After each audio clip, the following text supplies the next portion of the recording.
Vamos iniciar nossa leitura em nome do Pai, do Filho e do Espírito Santo. Amém. Meu Senhor e meu Deus, creio firmemente que estás aqui, que me vês, que me ouves. Adoro-te com profunda reverência. Peço-te perdão dos meus pecados e a graça para fazer com fruto este tempo de oração. Minha Mãe Imaculada, São José, meu protetor, anjo da minha guarda, intercedei por mim. Envia teu Espírito Santo para que eu compreenda e acolha tua santa palavra, que eu te conheça e te faça conhecer, te ame e te faça amar, te sirva e te faça servir, te louve e faça louvar por todas as criaturas. Faze, ó Pai, que pela leitura da palavra os pecadores se convertam, os justos perseverem na graça e todos consigamos a vida eterna. Amém. Atos dos Apóstolos. Parte 1. Implantação da Igreja de Cristo na Palestina. 1:4-12. Ou Atos de Pedro. Do capítulo 3, versículo 1 ao capítulo 5, versículo 42. Cura de um coxo. Pedro e João iam subindo ao templo para rezar a hora nona. Nisto, levavam um homem que era coxo de nascença e que punham todos os dias à porta do templo, chamada Formosa, para que pedisse esmolas aos que entravam no templo. Quando ele viu que Pedro e João iam entrando no templo, implorou a eles uma esmola. Pedro fitou nele os olhos, como também João, e lhe disse: Olha para nós. Ele os olhou com atenção, esperando receber deles alguma coisa. Pedro, porém, disse: Não tenho nem ouro nem prata, mas o que tenho eu te dou. Em nome de Jesus Cristo Nazareno, levanta-te e anda. E tomando-o pela mão direita, levantou. Imediatamente os pés e os tornozelos se lhe firmaram. De um salto, pôs-se de pé e andava. Entrou com eles no templo, caminhando, saltando e louvando a Deus. Todo o povo o viu andar e louvar a Deus. Reconheceram ser o mesmo coxo que se sentava para mendigar à porta formosa do templo e encheram-se de espanto e pasmo pelo que lhe tinha acontecido.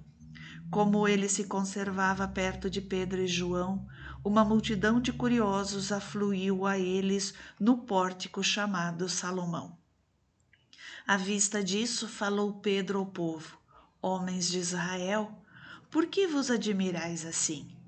Ou por que fitais os olhos em nós, como se por nossa própria virtude ou piedade tivéssemos feito este homem andar?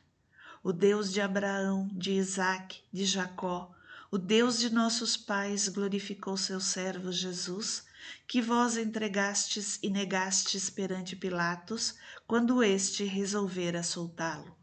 Mas vós renegastes o santo e o justo e pedistes que se vos desse um homicida.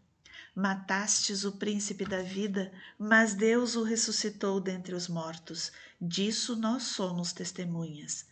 Em virtude da fé em seu nome, foi que esse mesmo nome consolidou esse homem, que vedes e conheceis. Foi a fé em Jesus que lhe deu essa cura perfeita à vista de todos vós. Agora, irmãos, sei que fizestes por ignorância, como também os vossos chefes. Deus, porém, assim cumpriu o que já antes anunciara pela boca de todos os profetas, que o seu Cristo devia padecer. Arrependei-vos, portanto, e convertei-vos, para serem apagados os vossos pecados. Virão assim da parte do Senhor os tempos de refrigério, e ele enviará aquele que vos é destinado, Cristo Jesus. É necessário, porém, que o céu o receba até os tempos da restauração universal, da qual falou Deus, outrora, pela boca dos seus santos profetas. Já dissera Moisés: O Senhor nosso Deus vos suscitará dentre os vossos irmãos um profeta semelhante a mim. A este ouvireis em tudo o que ele vos disser. Todo aquele que não ouvir este profeta será exterminado do meio do povo. Deuteronômio 18, 15 e 19. Todos os profetas que têm falado sucessivamente, desde Samuel, anunciaram esses dias. Vós sois filhos dos profetas e da aliança que Deus estabeleceu com os nossos pais, quando disse a Abraão: na tua descendência serão abençoadas todas as famílias da terra. Gênesis 22, 18. Foi em primeiro lugar para vós que Deus suscitou o seu servo para vos abençoar, a fim de que cada um se aparte da sua iniquidade. Prisão de Pedro e João. Enquanto eles falavam ao povo, vieram os sacerdotes, o chefe do templo e os saduceus, contrariados porque ensinavam ao povo e anunciavam na pessoa de Jesus a ressurreição dos mortos. Prenderam-nos e os meteram no cárcere até o outro dia, pois já era tarde. Muitos, porém, dos que tinham ouvido a pregação creram, e o número dos fiéis elevou-se a mais ou menos 5.000. No dia seguinte, reuniram-se em Jerusalém os chefes do povo, os anciãos, os escribas, com Ananás, sumo sacerdote, Caifás, João, Alexandre e todos os que eram da linhagem pontifical. Colocando-os no meio, perguntaram: com que poder ou em que nome fizestes isso? Então Pedro, cheio do Espírito Santo, respondeu-lhes: chefes do povo e anciãos, ouvi-me. Se hoje somos interrogados a respeito do benefício feito a um enfermo, e em que nome foi ele curado, ficais sabendo todos vós e todo o povo de Israel. Foi em nome de Jesus Cristo Nazareno que vós crucificastes, mas que Deus ressuscitou dos mortos. Por ele é que esse homem se acha são em pé diante de vós. Esse Jesus, pedra que foi desprezada por vós, edificadores, tornou-se a pedra angular. Em nenhum outro há salvação, porque debaixo do céu nenhum outro nome foi dado aos homens pelo qual devamos ser salvos. Vendo eles a coragem de Pedro e de João, e considerando que eram homens sem estudo e sem instrução, admiravam-se. Reconheciam-no como companheiros de Jesus, mas vendo com eles o homem que tinha sido curado, não puderam replicar. Mandaram que se retirassem da sala do conselho e conferenciaram entre si: que faremos destes homens? Porquanto o milagre por eles feito se tornou conhecido de todos os habitantes de Jerusalém, e não o podemos negar. Todavia, para que esta notícia não se divulgue mais entre o povo, proibamos com ameaças que no futuro falem a alguém neste nome. Chamaram-nos e ordenaram-lhes que absolutamente não falassem nem ensinassem em nome de Jesus. Responderam-lhes Pedro e João: julgai-o vós mesmos se é justo diante de Deus obedecermos a vós mais do que a Deus. Não podemos deixar de falar das coisas que temos visto e ouvido. Eles então, ameaçando-os de novo, soltaram-nos, não achando pretexto para os castigar por causa do povo, porque todos glorificavam a Deus pelo que tinha acontecido. Pois já passava dos 40 anos o homem em quem se realizara essa cura milagrosa. Oração dos fiéis pelos apóstolos libertados. Postos em liberdade, voltaram aos seus irmãos e referiram tudo quanto lhes tinham dito os sumos sacerdotes e os anciãos. Ao ouvirem isso, levantaram unânimes a voz a Deus e disseram: Senhor, vós que fizestes o céu, a terra, o mar e tudo o que neles há, vós que, pelo Espírito Santo, pela boca de nosso pai Davi, vosso servo, dissestes: por que se agitam as nações e imaginam os povos coisas vãs? Levantam-se os reis da terra e os príncipes se reúnem em conselho contra o Senhor e contra o seu Cristo. Salmo 2, 1 e sequências. Pois, na verdade, se reuniram nesta cidade contra o vosso santo servo Jesus, que ungistes Herodes e Pôncio Pilatos com as nações e com o povo de Israel, para executarem o que vossa mão e o vosso conselho predeterminaram que se fizesse. Agora, pois, Senhor, olhai para as suas ameaças e concedei aos vossos servos que com todo o desassombro anunciem a vossa palavra. Estendei a vossa mão para que se realizem curas, milagres e prodígios pelo nome de Jesus, vosso santo servo. Mal acabavam de rezar, tremeu o lugar onde estavam reunidos, e todos ficaram cheios do Espírito Santo e anunciavam com intrepidez a palavra de Deus. União dos primeiros fiéis. A multidão dos fiéis era um só coração e uma só alma. Ninguém dizia que eram suas as coisas que possuía, mas tudo entre eles era comum. Com grande coragem, os apóstolos davam testemunho da ressurreição do Senhor Jesus. Em todos eles era grande a graça. Nem havia entre eles nenhum necessitado, porque todos os que possuíam terras ou casas vendiam-nas e traziam o preço do que tinham vendido e depositavam-no aos pés dos apóstolos. Repartia-se então a cada um deles conforme a sua necessidade. Assim José, a quem os apóstolos deram o sobrenome de Barnabé, que quer dizer filho da consolação, levita, natural de Chipre, possuía um campo, vendeu e trouxe o valor dele e depositou aos pés dos apóstolos. Astúcia de Ananias e de Safira. Um certo homem chamado Ananias, de comum acordo com sua mulher Safira, vendeu um campo e, combinando com ela, reteve uma parte da quantia da venda. Levando apenas a outra parte, depositou-a aos pés dos apóstolos. Pedro, porém, disse: Ananias, por que tomou conta Satanás do teu coração, para que mentisses ao Espírito Santo e enganasses acerca do valor do campo? Acaso não o podias conservar sem vendê-lo? E depois de vendido não podias dispor livremente dessa quantia? Por que imaginaste isso em teu coração? Não foi aos homens que mentistes, mas a Deus. Ao ouvir estas palavras, Ananias caiu morto. Apoderou-se grande terror de todos os que o ouviram. Os moços retiraram-no dali, levaram-no para fora e o enterraram. Depois de umas 3 horas, entrou também sua mulher, nada sabendo do ocorrido. Pedro perguntou-lhe: Dize-me, mulher, foi por tanto que vendestes o vosso campo?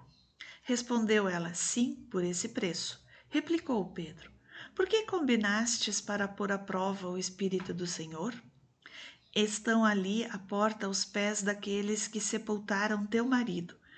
Hão de levar-te também a ti. Imediatamente caiu aos seus pés e expirou. Entrando aqueles moços, acharam-na morta.